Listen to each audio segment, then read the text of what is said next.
The release of Sekiro Shadows Die Twice has erupted this huge debate in the gaming community about whether or not games should have easy modes. If I pay for a game, am I entitled to see the whole thing through to completion? Or is it ultimately the designer's prerogative as to the experience that they specifically want to craft? Player be damned. Are difficult games just needless gatekeeping? Or are they actually forcing players to confront adversity in an effort to create a truly rewarding experience when they do eventually succeed? Well, today, I'm not here to actually take a stand on that controversial topic. Nope, no way, internet. I have learned my lesson. I have stepped on these sorts of landmines way too many times in the past, so no siree, Bob. I am standing here to tell you the much less controversial statement that, well, you're just not as good at games as you think you are. What? Is this bad too? Is it worse? No, it's true. It's a fact. It's a fact.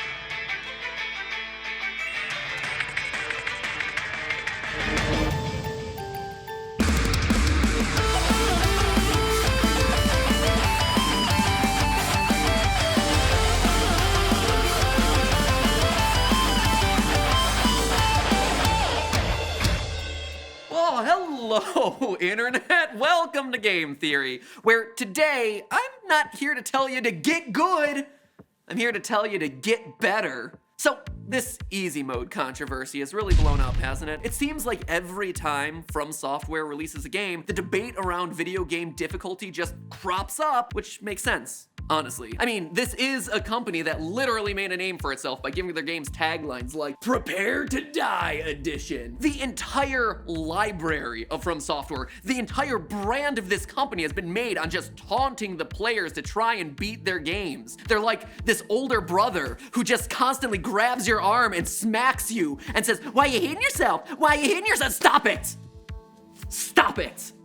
God, you give these guys an inch and they take a mile. Holy jeez. Sekiro, though, is the game that made the dam burst, quite frankly. What used to be just a few trickles of discussion here and there has suddenly broken forth and flooded the gaming community with a fully fledged controversy, prompting dozens of articles and YouTube videos, all debating the pros and cons of including difficulty sliders in your game. Because, ladies and gentlemen, welcome to 2019, and if there's outrage to be had, gosh darn it, outrage shall be had. Oh, and by the way, you're a terrible person and should be ashamed of yourself if you picked the wrong side. Unfortunate thing is, apparently they're both wrong sides. So today, I am not gonna pick a side. Today, I am here to say that this whole thing is dumb because you've probably been playing on easy modes for your entire life without even realizing it. And that is not an opinion. Heck, it is barely even a theory. A game theory, it's just a fact. It is literally a fact. If you read articles on sites like Gamasutra or you listen to talks from events like GDC, it becomes clear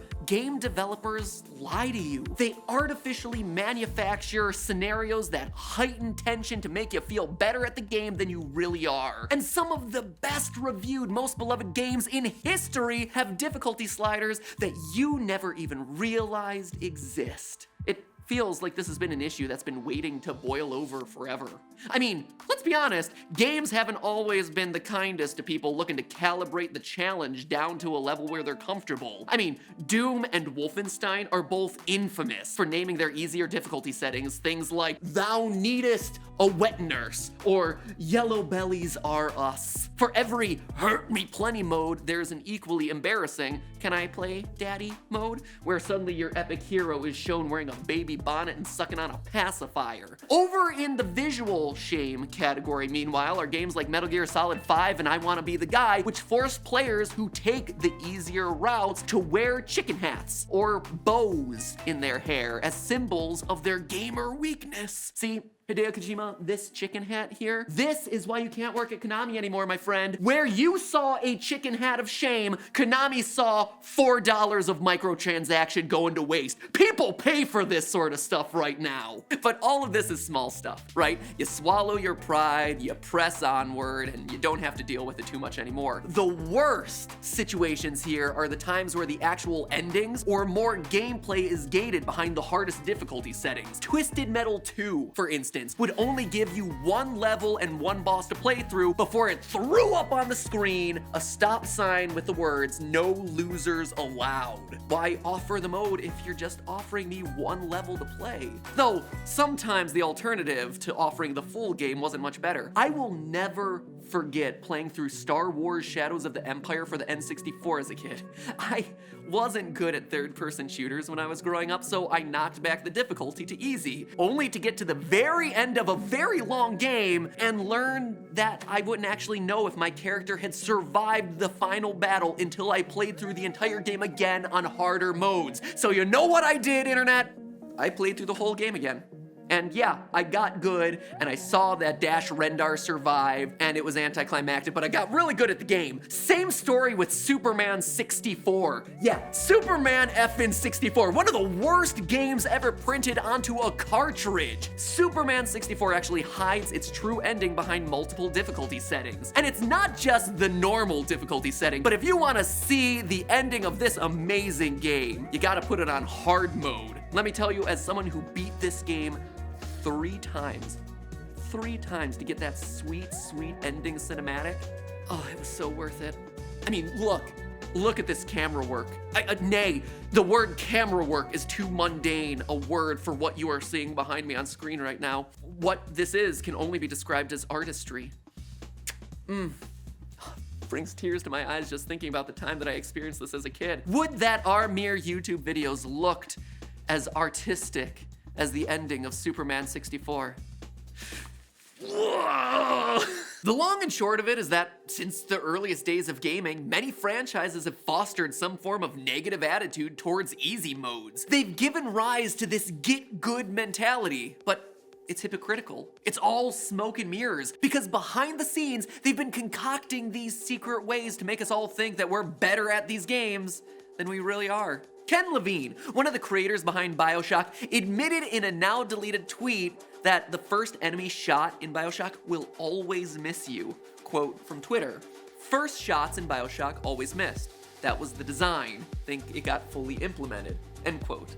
It was a way to prevent players from getting killed out of the blue, and instead give them a warning to be on their guard and start reacting. And that's not all that BioShock would do to help the player. According to another designer, this time Paul Hellquist, quote again, "In BioShock, if you would have taken your last point of damage, you instead were invulnerable for about 1 to 2 seconds, so you get more barely survived moments." And if you thought that was enough, BioShock was like, hold my beer, because we're still not done. Even the life bar in this game was a lie. In both easy and medium difficulties, you can actually take one more hit than your health bar might lead you to believe. The first hit that would kill you instead reduces your remaining life to 1. The only way to disable this in the game is by playing it on either hard or survivor modes. And to this day, BioShock is one of the most praised FPS games in history. Guess who else works in these little life bar hacks? According to game design lead at ArenaNet, Jennifer Sherla, Assassin's Creed, where the last bit of health is valued just a wee bit more to give you the feeling of having just survived the encounter. Oh yeah, and Doom, you know, the game that openly mocks players for choosing easier difficulties. Yeah, that one actually has systems in place that artificially raise your threat levels, increase your guard, and give you more staying power as your health depletes. Meaning that a health bar that looks like it might just only have 10% left might actually be closer to 20% full. According to Jennifer, these are, quote, mechanics that are designed to build tension in combat, giving the player a feeling of just barely surviving difficult situations while keeping them safer than you assume, end quote. According to Sherla, there's actually a biochemical reason that these mechanics give players a positive feeling, something that we've actually covered here on Game Theory before. Quote again, endorphin rushes are something that everybody's experienced at some point. Think of that high feeling of getting through a difficult situation and the sharp focus that ensues. It feels good. And she's not the only one talking this way. During a keynote speech at the Game Developers Conference in San Francisco, Sid Meier, the guy whose name is on top of every Civilization game, he said this.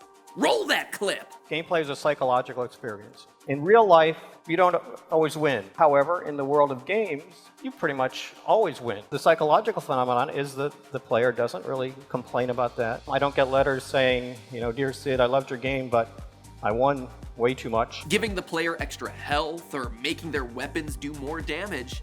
Without revealing these things to the player, these are all ways of letting them win more often, without making it feel like the game is necessarily easier. And that seems to be the key idea here, without revealing it to the player, because apparently when you do, you get controversies like the Sekiro easy mode issue that's come up. But I already hear the big complaint that you people who are always looking to pick a fight have revving up in the comments right now. This is all inbuilt into these games. Sure, they may be lies, but they're standard systems of that game, so it's not like I'm suddenly playing an easier game because of them. Normal difficulty is still normal difficulty, even if my health gauge and weapon output might be lying to me. These are just systems that are built into the game to make them more exciting and not necessarily easier. And yeah, you know what? You're right. Or at least you would be right if many of these games out there didn't also autocorrect themselves based on your performance. It's actually called dynamic difficulty adjustment. Let me tell you, it is everywhere in games. The original Crash Bandicoot series, for instance. These games are brutal, requiring precise platforming in complex 3D environments. The first game in particular was especially unforgiving, which is why in a huge article discussing the evolution of the Crash series, co-creators Andy Gavin and Jason Rubin were very honest about how they corrected for this challenge in later installments. Quote, and it's a big one, so forgive me if I read it here, "We had realized that if a novice player died a lot of times, we could give them an Aku Aku." That's the masks that serve as health in the Crash Bandicoot series. At the start of a round, and they had a better chance to progress. And we figured out that if you died a lot when running from a boulder, well, we could just slow the boulder down a little each time. If you died too much, a fruit crate would suddenly become a continue point. Eventually, everyone succeeded at Crash. Our mantra became help weaker players without changing the game for the better players. We called all this DDA, Dynamic Difficulty Adjustment. See? Told you this was important. And at the time, the extent to which we did it was pretty novel. It would lead later Crash games to be the inclusive, perfectly balanced games they became. Good player, bad player, everyone loved Crash games. They never realized it because they were all playing a slightly different game, balanced for their specific needs. Wow. That says it all right there. Episode over. Except not episode over. I need to give you more examples than just Crash. It would be one thing if Crash was the only game to use this DDA system, but it's not. Let's take another look at BioShock. Again, according to this thread on Twitter, quote, "Did we nerf Big Daddies after player death to prevent fail spiral? We did with Big Sis in Bio 2 because she picks the fights." End quote. Enemies suddenly get made easier based on whether or not you died to them, which isn't as uncommon as you might think. The Silent Hill series is all about fear coming from a feeling of powerlessness. You rarely have a weapon in these games, and more often than not, your best option is just to run ahead. Silent Hill Shattered Memories had these nightmare sequences, where your character would be pursued by little demon baby looking things called Rawshocks. But according to game designer Sam Barlow, for every death that you had to the Rawshocks, and every time you had to respawn, the AIs are actually robbed of one of their senses. And I do mean senses, like smell, hearing, or sight. After one too many of those deaths, the enemy number just gets reduced outright. But perhaps the single best example of this is Resident Evil 4. Yeah, what many gamers consider to be the best Resident Evil game, one of the best horror games, and even a top game of all time, it too adjusts the difficulty for you as you play. Now, I could stand here and explain it to you, but why would you want to listen to me when you can instead have expert Resident Evil 4 speedrunner JTB at last year's Summer Games Done Quick explain it for you. Take it away, JTB. There's this thing called difficulty adjustment. Based on how you're doing in the game, the way the enemies react towards you will actually change. So if you're like doing really badly, getting hit a lot, enemies are going to become a little bit weaker, a little bit more passive. If you're doing really well, they're going to be really hostile, all that kind of stuff. For a really clear example of exactly what JTB was just describing, take this moment from the Super Best Friends playthrough of Resi 4. Super Best Friends. RIP. They enter into the room, which is known as the infamous water room in this game, and you can clearly see 9 enemies who are about to strike. 7 along the bottom, and then 2 in these 2 balconies along the top. Now, Matt and Pat die, and they have to reload the room, except this time, do you notice anything missing? Something different? Which of these things is not like the other? Well, if you look closely at the balconies, you'll notice that those two guys that used to be up there, poof, disappeared. They're now gone. The difficulty level for them didn't switch. It just dynamically adjusted based on their play. And unless they were looking really closely for it, they would have never noticed while they were playing. In fact, they didn't notice any change. If you want an incredible analysis of how dynamic difficulty works for this particular game, I recommend watching this video from the channel Game Maker's Toolkit. By the way, it's really good. It's also really short. It's from a couple years ago on YouTube, so 5 minutes, baby. So good. YouTube 2019, 20 minutes or bust. So long. But best of all, sometimes the games don't even care how you're doing before sliding the difficulty sliders for you. Epic Games, you heard of them? Created a little game called Fortnite. I don't know, kind of an indie darling. They were aware of the importance of psychology and how it affects the way that people play games years ago, way back when they were working on Gears of War. According to Lee Perry, who was previously a lead designer at Epic, they found out that, quote, 90% of first-time players don't play a second multiplayer match if they don't get themselves the kill. That first game's important, so we started you off with some major advantages, like additional damage bonuses that tapered off with your first few kills. End quote.